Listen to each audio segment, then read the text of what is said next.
Hello and welcome to the video. My name is Brandon and today I'll be talking about bonds. Investment bonds.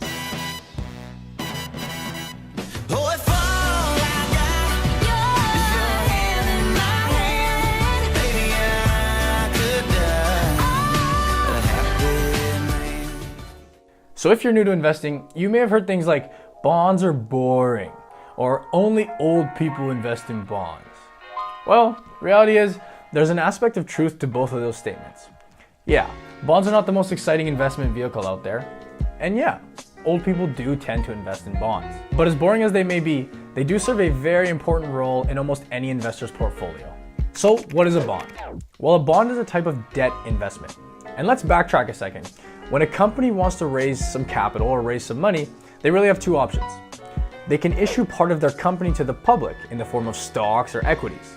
And they would do this through an IPO or a secondary offering. But if they don't want to do that, maybe they don't want to issue any more shares, maybe they don't want to dilute their shares that are already outstanding, or maybe the cost of borrowing is very low. They can decide to raise some money by taking on some debt. And they would do this by issuing some bonds.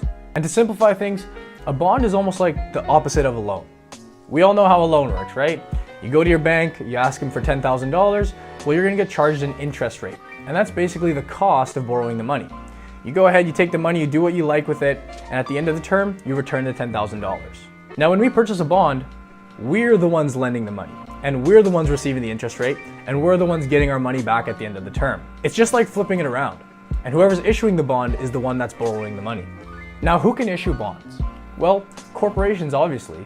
Let's say you want to go build a new factory, or maybe you want to expand your business down to Mexico. And my partner, you want to see the product. Raise some money by issuing some bonds. Governments. The government of Canada can issue a bond, or the government of Ontario can issue a bond. They want to go build a new highway, issue some bonds. And municipalities, so cities. They want to go build a new park, raise the money by issuing some bonds. Now there's three components to any bond. Component number one, the face value. And this is basically the price or the cost of the bond. If the bond has a face value of $1,000, well, you're lending $1,000. We'd call this amount the principal. Not that kind of principal. The second component is called the maturity date, or the term to maturity. And this is basically how long the bond is issued for.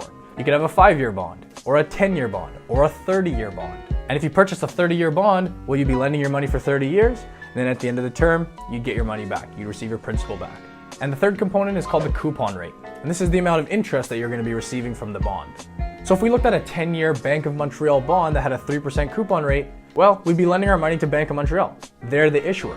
The term of the bond would be 10 years, and the interest that we're receiving would be 3%.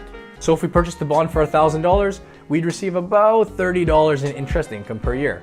Now, a positive to investing in a bond is that you're receiving a very, very predictable stream of income year after year after year. In fact, it's so predictable that we can calculate to the dollar amount how much income we're going to be receiving.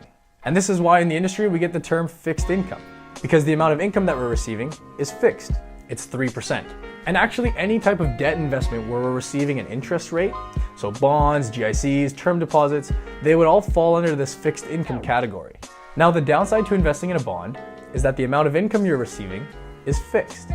You've kind of locked yourself into this 3% rate of return, and no matter how well the economy does, no matter how well Bank of Montreal does, we're getting this 3% rate of return. No more, no less. So we'd say that there's a limited or a capped upside. And this is why a bond would be a relatively conservative investment vehicle. I mean, in comparison to stocks, where you have a lot more volatility, a lot more uncertainty, as well as a lot more potential, a bond, relatively safe, relatively predictable, and relatively conservative. This is why older people tend to invest in bonds. I mean, we can imagine someone that's just entering retirement and they manage to save up $1 million. I mean, at this point in their investing career, they can't afford to lose that. They have to be relatively conservative with that money, and investing in equities or stocks might be a little too much volatility for them. So what they'd likely do is shift their investments from equities into bonds and other fixed income assets where the focus would be on preservation of capital and drawing an income from their portfolios. Now, what risks do we face when we invest in bonds? The first one is called default risk. And this is basically the risk of the issuer going bankrupt or defaulting. If a company goes bankrupt, they may not be able to pay back the debts that they owe. And this is obviously something you need to factor in when you're choosing bonds. I mean, you can go for a relatively safe investment grade bond like a Government of Canada bond. I mean, the odds of them not paying you back, very, very slim. But of course, as with anything in investing, you have to factor in this risk and reward spectrum. And if you're not taking on a whole lot of risk, well, you wouldn't expect a whole lot of reward. So a safe and secure bond like this would pay a relatively low coupon rate. And then for example, you have Joe's startup energy company. Of course, a company like this has a higher chance of defaulting. So in order for them to attract your money, they're gonna have to offer a higher or a nicer coupon rate. So when you want to invest in bonds, you have to decide, well, how much risk do you want to take? And on the scale of things, you'd have government bonds being the most safe, the most secure. Then you'd have corporate bonds. And then you'd have, high yield, or even a step further, you'd call them junk bonds. Now, the second risk that you face when you invest in bonds is called interest rate risk or interest risk. So the central banks, like the Bank of Canada and the Fed or the Federal Reserve in the US, they set targets for what's called the overnight rate. And you can think of this like the general interest rates in the economy. It's like the cost of borrowing money. And when interest rates are low, like they are now, the new bonds that are being issued, they're gonna have relatively low coupon rates. Or when interest rates are high, the bonds being issued are gonna have higher coupon rates. They tend to track the interest rates or the overnight rate. So how do interest rates affect bonds? Well, let's assume that you own a bond that's paying a 5% coupon rate, and interest rates in the economy are hovering around 5%. All is good. Well, if interest rates rise to, let's say, 7%, your bond actually becomes less valuable. Because think about it, your bond is still paying 5%. The coupon rate doesn't change. And all the new bonds that are being issued, they're being issued with a 7% coupon rate. So if a new investor wants to go buy a bond, why would they buy your shitty bond that's paying 5% when they can go get a brand new one that's yielding 7%? And I forgot to mention, you can buy and sell bonds to other investors. It's called the secondary market. So when we see changes in the interest rate, this affects the price of the bond. It's like saying, you know what, my bond doesn't have as good of a coupon rate, so I'm gonna give you a discount on the price or the face value of the bond. And instead of paying $1,000, maybe they'll pay $950 or $900. On the other hand, when interest rates drop, so if your bond has a coupon rate of 5% and interest rates are at 5%, let's assume they drop down to 3%, well, your bond now becomes more valuable. It's yielding 5 when all the new issues are coming out at 3. So the price of your bond would rise. In other words, you could sell it at a premium.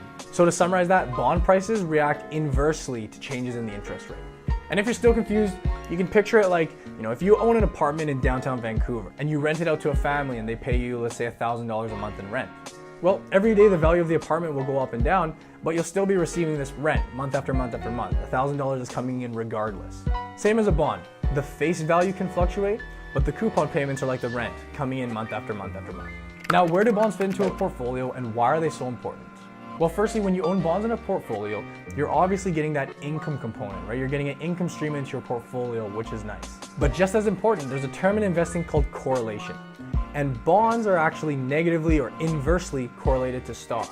So for example, in a down market, when equities or stocks are not doing so hot, bonds have historically performed very well. They almost work opposite of each other. Now, over the long term, stocks will always outperform bonds, but there will be periods of time where this isn't necessarily the case. So having an aspect of bonds in your portfolio can act as a hedge or a buffer. For example, if your portfolio was 100% weighted to equities, meaning it was only built up of stocks, but when the market corrects 40% like it did in 2008, you'd likely feel the full wrath of that. Whereas if you had an aspect of bonds in your portfolio, the hit wouldn't be so bad. Like if you had, let's say, a 40% weighting to bonds, maybe during a decline like that, your portfolio would only drop 15, 20%. In other words, a quicker recovery. And that's really important. Investing is not about trying to shoot the lights out 24/7. It's often wise to give up some of the gains for that downside protection that bonds offer. You want to structure your portfolio so that you're prepared for whatever the market has to throw at you. And that's why bonds are such an important part of a portfolio. And as boring as they are, even to us millennials, I would recommend having no less than a 20% weighting to bonds at all times.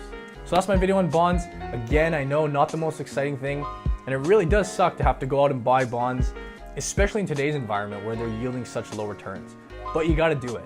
If you have any questions or comments, leave them below. I'd be happy to answer them. And if you enjoyed this video, give it a thumbs up and subscribe for more content. And I thank you for watching, and I'll see you in the next video.